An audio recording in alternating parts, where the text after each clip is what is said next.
Manusia dapat menimbang-nimbang dalam hati, tetapi jawaban lidah berasal daripada Tuhan. Segala jalan orang adalah bersih menurut pandangannya sendiri, tetapi Tuhanlah yang menguji hati. Serahkanlah perbuatanmu kepada Tuhan, maka terlaksanalah segala rencanamu. Tuhan membuat segala sesuatu untuk tujuannya masing-masing, bahkan orang fasik dibuatnya untuk hari malapetaka. Setiap orang yang tinggi hati adalah kekejian bagi Tuhan. Sungguh, ia tidak akan luput dari hukuman.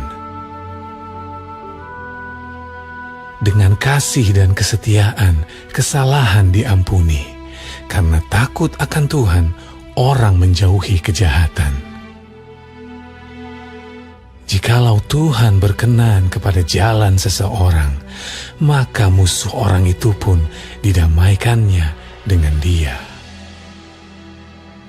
Lebih baik penghasilan sedikit disertai kebenaran daripada penghasilan banyak tanpa keadilan.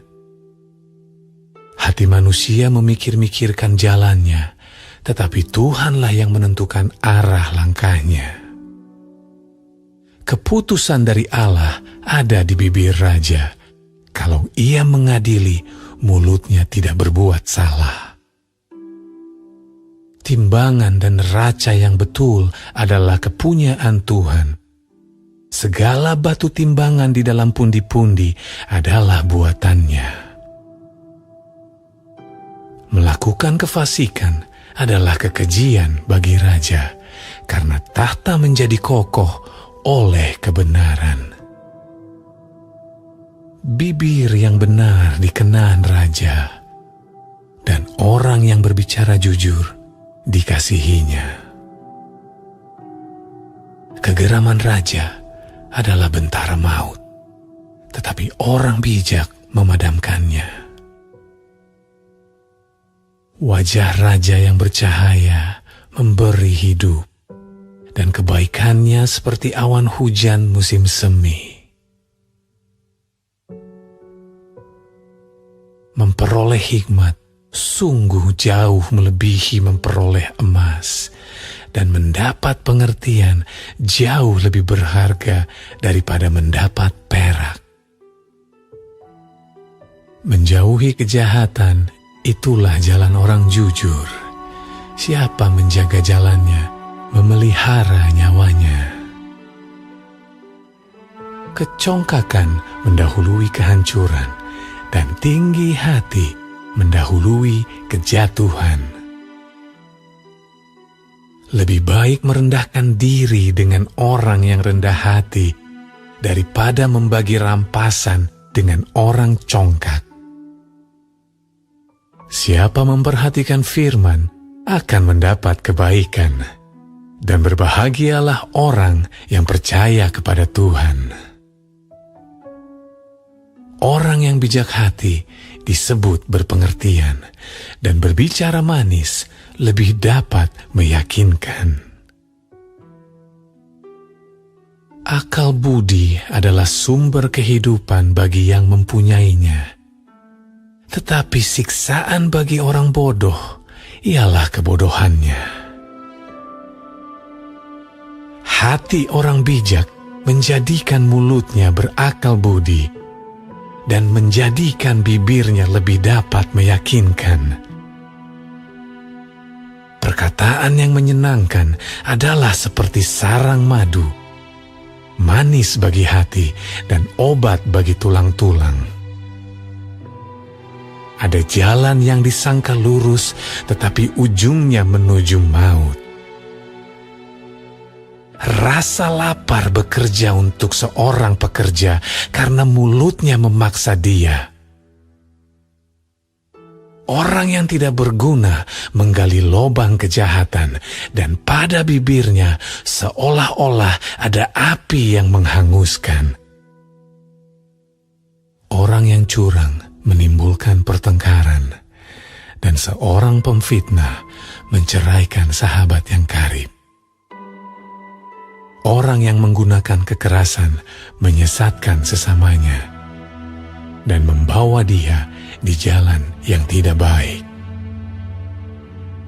Siapa memejamkan matanya, merencanakan tipu muslihat. Siapa mengatupkan bibirnya, sudah melakukan kejahatan. Rambut putih adalah mahkota yang indah yang didapat pada jalan kebenaran. Orang yang sabar melebihi seorang pahlawan. Orang yang menguasai dirinya melebihi orang yang merebut kota. Undi dibuang di pangkuan, tetapi setiap keputusannya berasal daripada Tuhan.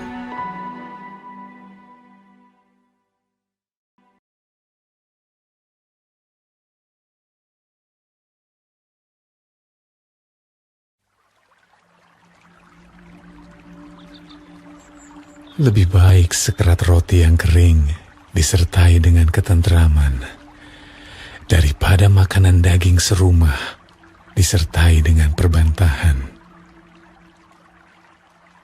Budak yang berakal budi akan berkuasa atas anak yang membuat malu dan akan mendapat bagian warisan bersama-sama dengan saudara-saudara anak itu. Kui adalah untuk melebur perak dan perapian untuk melebur emas. Tetapi Tuhanlah yang menguji hati. Orang yang berbuat jahat memperhatikan bibir jahat. Seorang pendusta memberi telinga kepada lidah yang mencelakakan.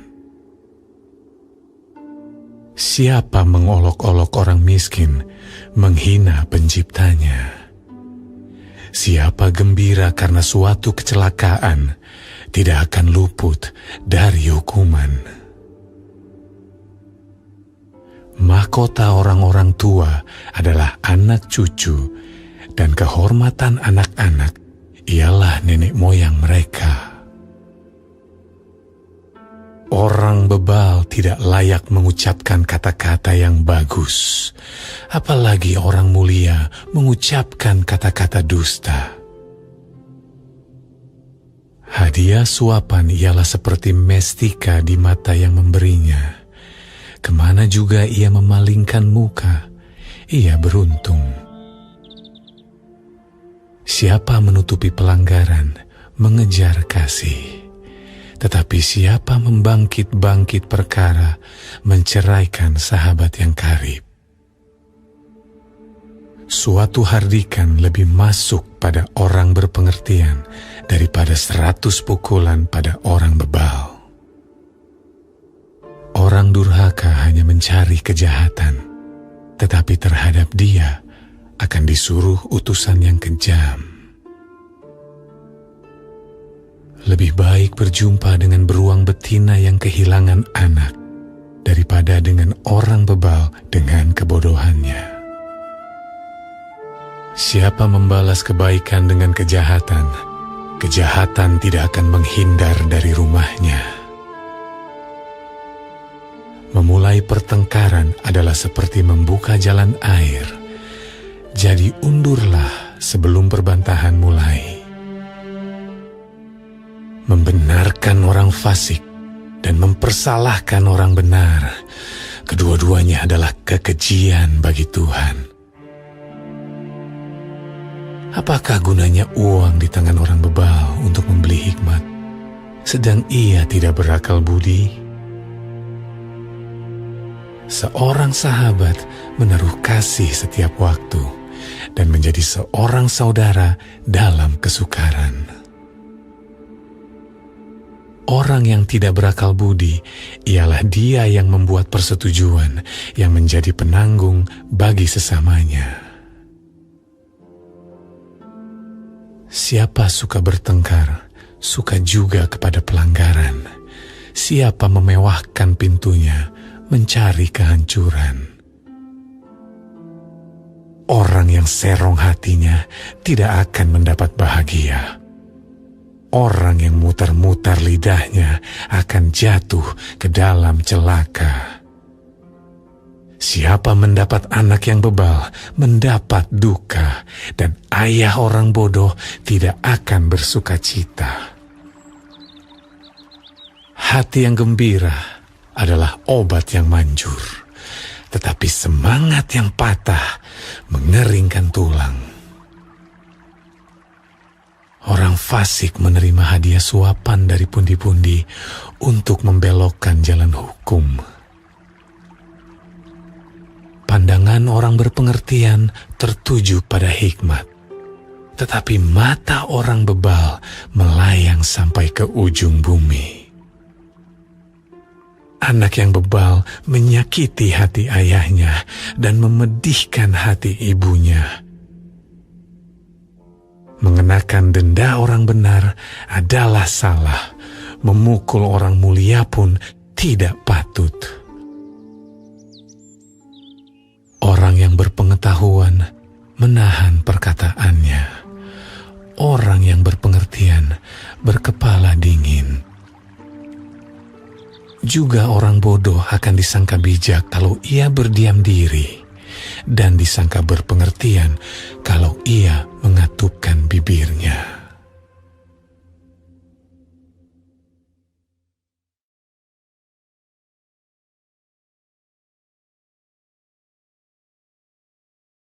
Kitab Amsal.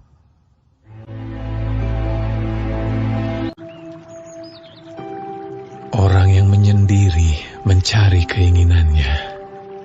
Amarahnya meledak terhadap setiap pertimbangan. Orang bebal tidak suka kepada pengertian, hanya suka membeberkan isi hatinya. Bila kefasikan datang, datanglah juga penghinaan dan cela disertai cemooh. Perkataan mulut orang adalah seperti air yang dalam, tetapi sumber hikmat adalah seperti batang air yang mengalir. Tidak baik berpihak kepada orang fasik dengan menolak orang benar dalam pengadilan. Bibir orang bebal menimbulkan perbantahan, dan mulutnya berseru meminta pukulan. Orang bebal dibinasakan oleh mulutnya. Bibirnya adalah jerat bagi nyawanya. Perkataan pemfitnah seperti sedap-sedapan yang masuk ke lubuk hati. Orang yang bermalas-malas dalam pekerjaannya sudah menjadi saudara dari si perusak. Nama Tuhan adalah menara yang kuat. Kesanalah orang benar berlari dan ia menjadi selamat. Kota yang kuat bagi orang kaya ialah hartanya, dan seperti tembok yang tinggi menurut anggapannya. Tinggi hati mendahului kehancuran, tetapi kerendahan hati mendahului kehormatan. Jikalau seseorang memberi jawab sebelum mendengar, itulah kebodohan dan kecelaannya. Orang yang bersemangat dapat menanggung penderitaannya, tetapi siapa akan memulihkan semangat yang patah? Hati orang berpengertian memperoleh pengetahuan, dan telinga orang bijak menuntut pengetahuan. Hadiah memberi keluasan kepada orang, membawa dia menghadap orang-orang besar. Pembicara pertama dalam suatu pertikaian nampaknya benar. Lalu datanglah orang lain dan menyelidiki perkaranya. Undian mengakhiri pertengkaran dan menyelesaikan persoalan antara orang-orang berkuasa. Saudara yang dikhianati lebih sulit dihampiri daripada kota yang kuat, dan pertengkaran adalah seperti palang gapura sebuah puri. Perut orang dikenyangkan oleh hasil mulutnya, ia dikenyangkan oleh hasil bibirnya. Hidup dan mati dikuasai lidah. Siapa suka menggemakannya akan memakan buahnya. Siapa mendapat istri, mendapat sesuatu yang baik, dan ia dikenan Tuhan. Orang miskin berbicara dengan memohon-mohon, tetapi orang kaya menjawab dengan kasar. Ada teman yang mendatangkan kecelakaan, tetapi ada juga sahabat yang lebih karib daripada seorang saudara.